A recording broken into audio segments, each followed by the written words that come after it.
नमस्कार, हाम्रो YouTube च्यानलमा तपाईहरुलाई हार्दिक स्वागत छ। आजको भिडियोमा हामी नेपाल सुन चाँदी व्यवसायी महासंघले तय गरेको दैनिक सुन चाँदी दरको बारेमा जानकारी दिन गइरहेका छौं।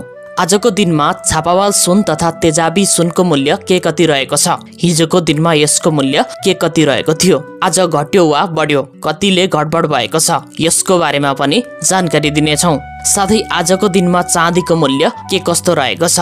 हिजोको तुलनामा घटेको छ या बढेको छ? यसको बारेमा पनि चर्चा हुनेछ। नेपालमा विभिन्न चाडपर्वहरू दशैं, तिहार, छठ, तीज साथै विवाह, व्रतबन्ध, जन्मदिन लगायतका कार्यक्रममा सुन चाँदीको बिक्री वितरण हुने गरेको छ। अझ विवाहमा त सुनको बिक्री वितरण धेरै हुने गरेको छ। जुनसुकै समयमा पनि मानिसको ध्यान सुन चाँदी दर के कति छ भन्नेमा रहिरहन्छ। त्यसैले पनि सुन चाँदी दरलाई सर्वाधिक चासोको रूपमा हेर्ने गरिएको छ। यसैलाई मध्यनजर गरेर आजको भिडियोमा हामीले सुन चाँदी दरको बारेमा जानकारी दिन गइरहेका छौं। आजको दिनको सुन चाँदी दर यस प्रकार रहेको छ। आज मिति